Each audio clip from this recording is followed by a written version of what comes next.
Hi, I'm David and this is the Biology Classroom. This is a paper discussion video, so get ready with this paper and let's go through the questions and answers together. Question 1 is about the cardiac cycle. 1A wants you to fill in the boxes using the words systole and diastole. Do not use other terms such as contraction and relaxation as you will not be credited at all. After the blood has entered the right atrium, we need the atrial wall to contract. The pressure will then increase. The blood will then be squeezed into the ventricle. At this point, the ventricle should not contract so that the pressure is low and it can fill with the blood. When blood is in the ventricle, the right atrium can now relax. It is the ventricle's turn to contract, increasing the pressure to push the blood out.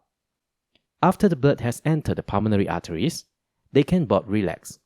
The low pressure allows blood to enter the heart from the vena cava again, restarting the cycle. B.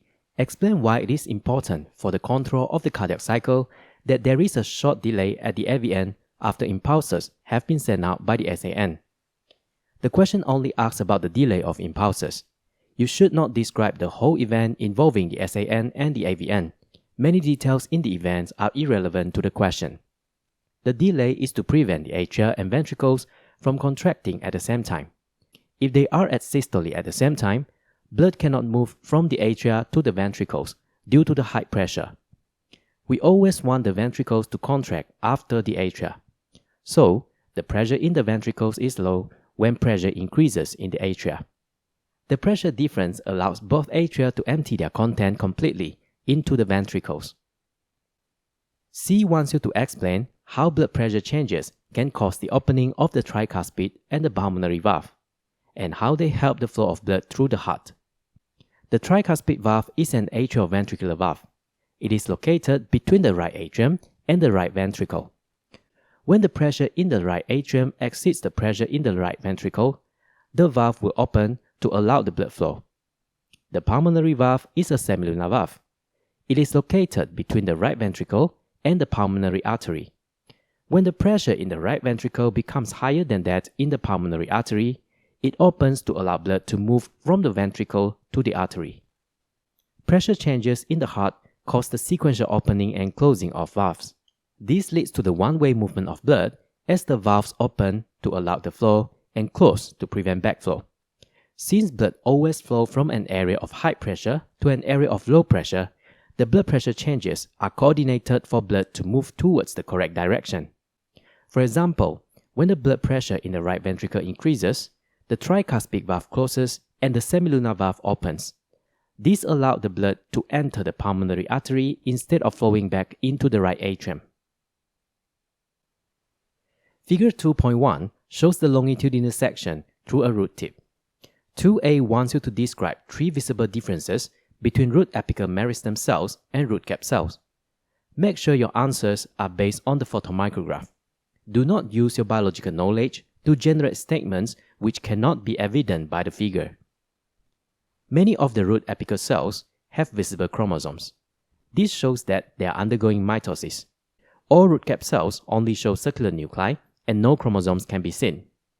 There is an obvious size difference between them. Root cap cells are much larger. Root cap cells have a smaller proportion of cytoplasm taken up by their nuclei. Hence, more clear spaces are shown in the cell. Note that the size of their nuclei is the same. So, if you do not make the comparison using their proportion to the cytoplasm, you will not get this mark.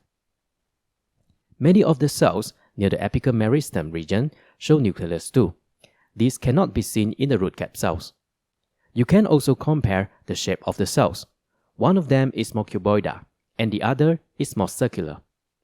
The root apical meristem cells seems to join together as a straight chain, while the root cap cells do not have a particular arrangement.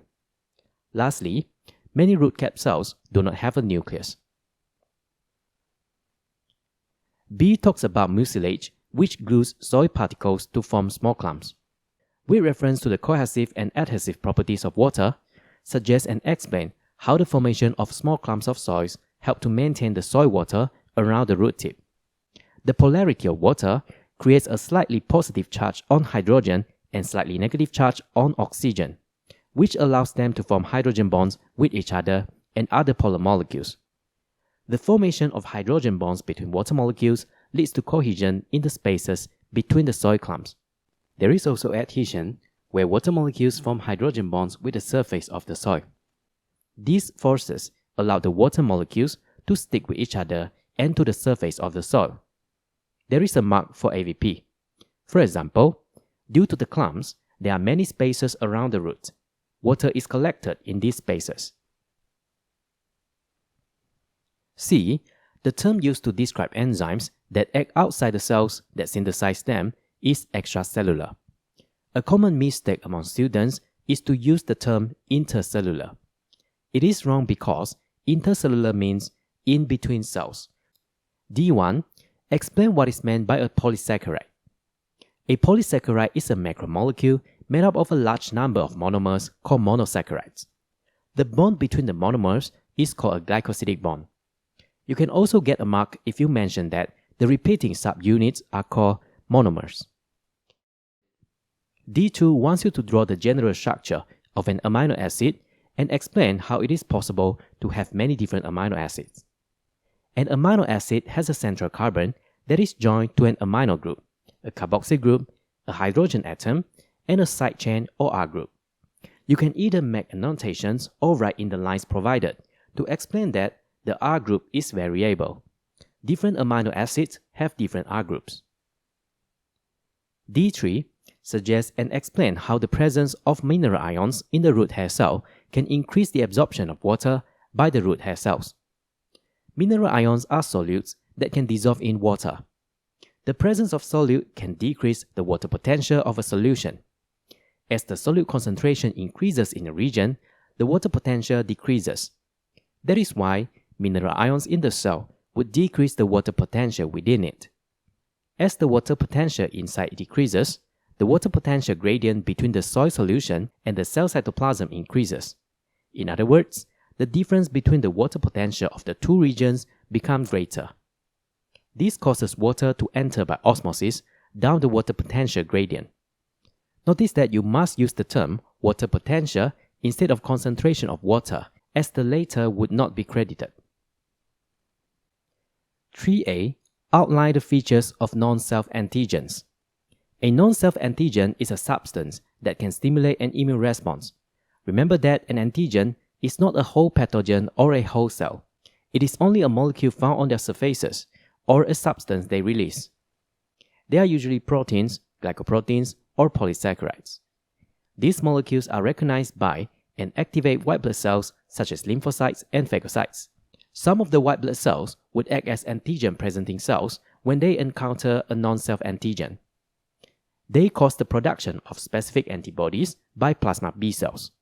The antibodies have complementary shapes with the antigen.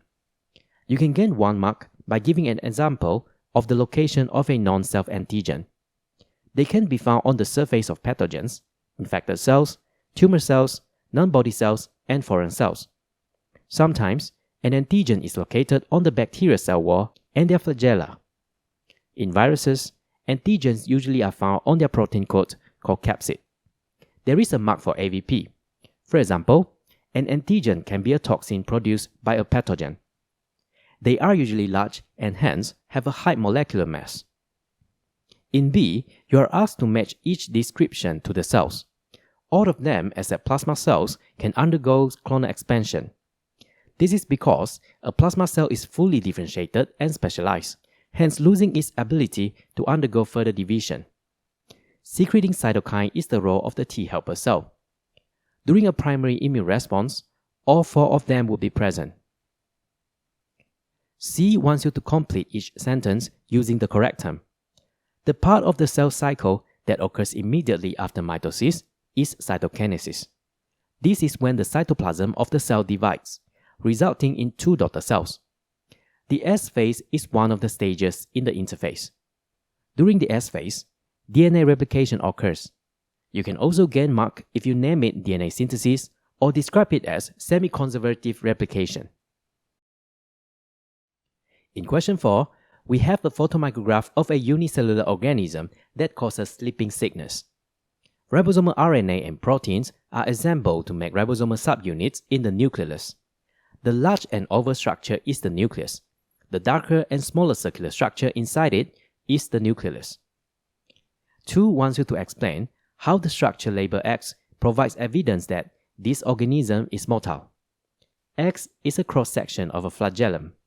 You can tell by the microtubules inside it. They show the 9+2 microtubule arrangement. The 9+2 arrangement refers to 9 pairs of doublets radially arranged around a doublet in the center. There is a mark for AVP. For example, since X is located on the outer part of the cell, it can propel the cell and cause its movement. You can also explain how you identify this structure as a flagellum. Question 3 wants you to explain if this organism is a eukaryote or prokaryote.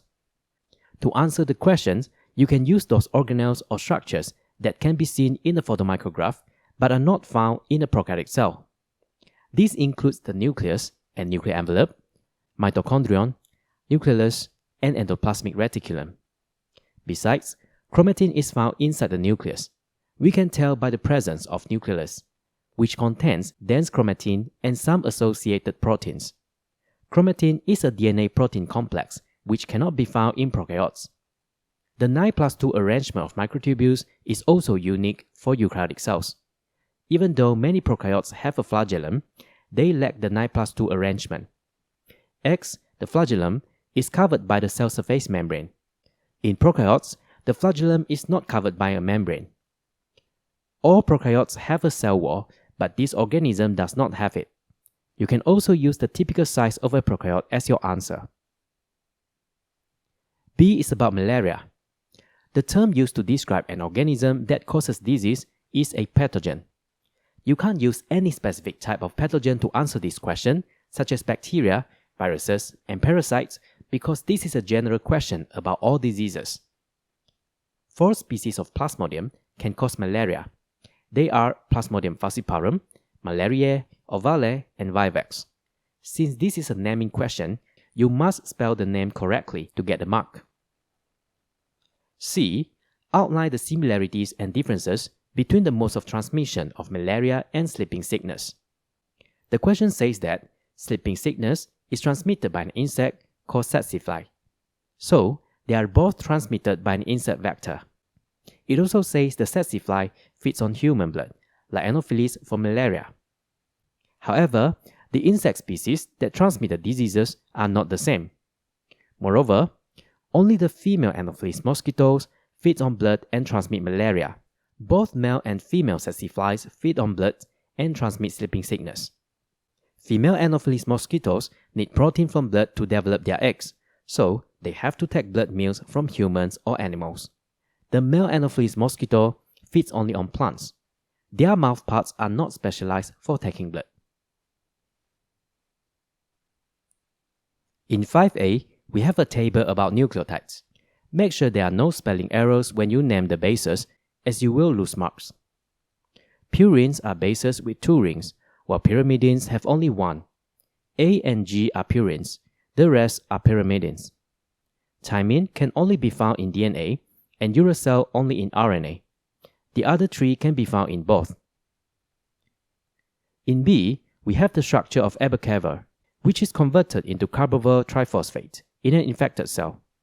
The question tells us that carbovyl triphosphate can take the place of a nucleotide and interfere with the action of DNA polymerase during the synthesis of viral DNA. 1.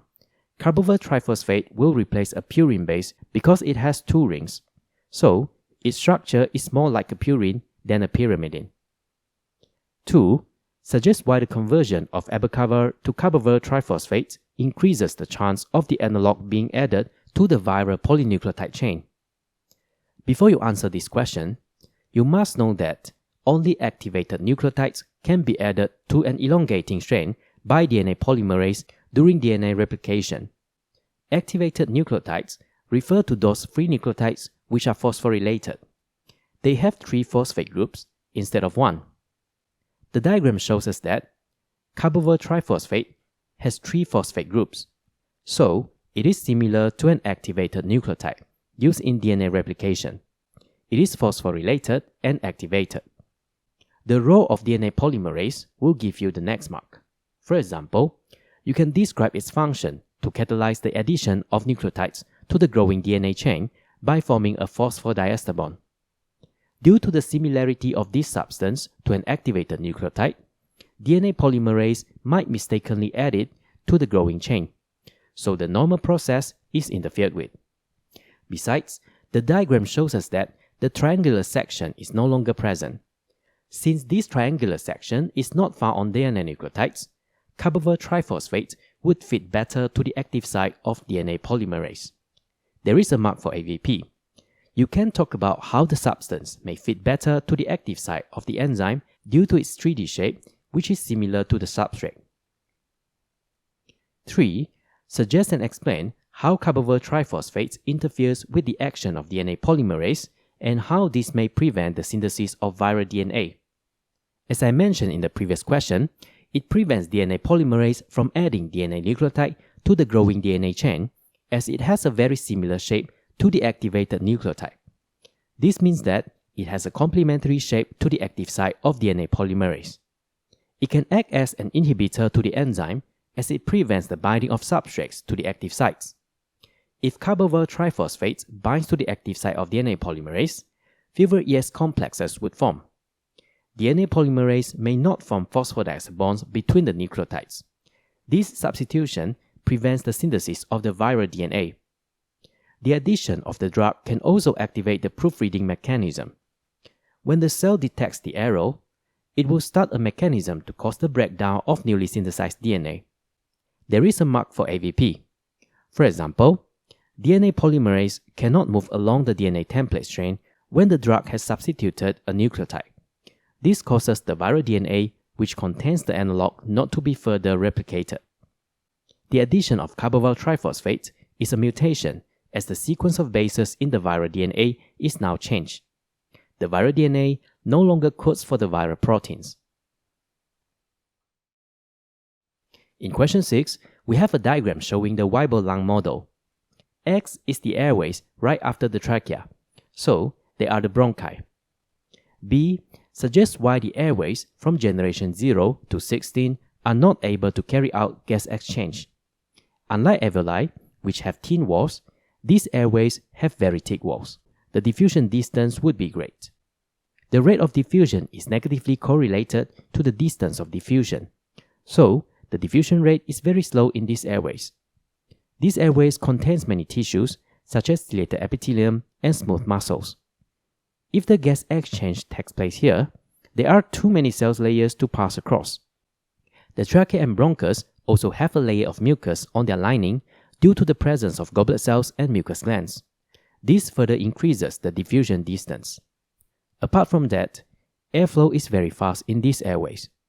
This reduces the time for diffusion to occur, as the air only passes through these structures quickly.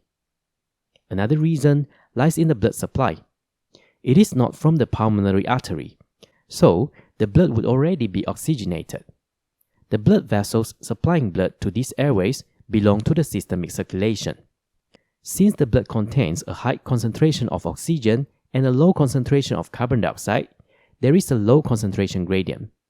This reduces the possibility of these molecules diffusing across the walls. In C, we have a graph showing the diameter of different airways when measured by two different MRI images, the projection and multi-slice, compared to the Weibull lung model. 1. State the relationship between airway diameter and airway generation for the Weibull lung model data. The graph shows that as airway generation number increases, airway diameter decreases. 2 wants you to explain whether HP gas MRI could be a useful alternative to HRCT in obtaining airway diameter measurements. Your answer can be either yes or no. If your answer is yes, you can quote the data from the graph or use the information in the paragraph to support this. The graph shows us that the measurements of these MRI imaging techniques are very similar to the Weibull lung model, so they can be considered as a good alternative. Quoting data from the graph to support this idea will give you another mark. I am using the data for generations 4 and 5, as they show the smallest difference between the different techniques. The information in the paragraph shows us that these techniques do not involve harmful radiation. So, from the safety point of view, it is a good alternative to replace the HRCT. If you wish to say that it is not useful, you can quote the measurements difference between them and the model. You can also mention that the two techniques are not consistently producing the same results, and this means lower reliability. That's all for today. If you think my videos are useful, don't forget to like, comment and subscribe. Thank you for watching and see you again soon.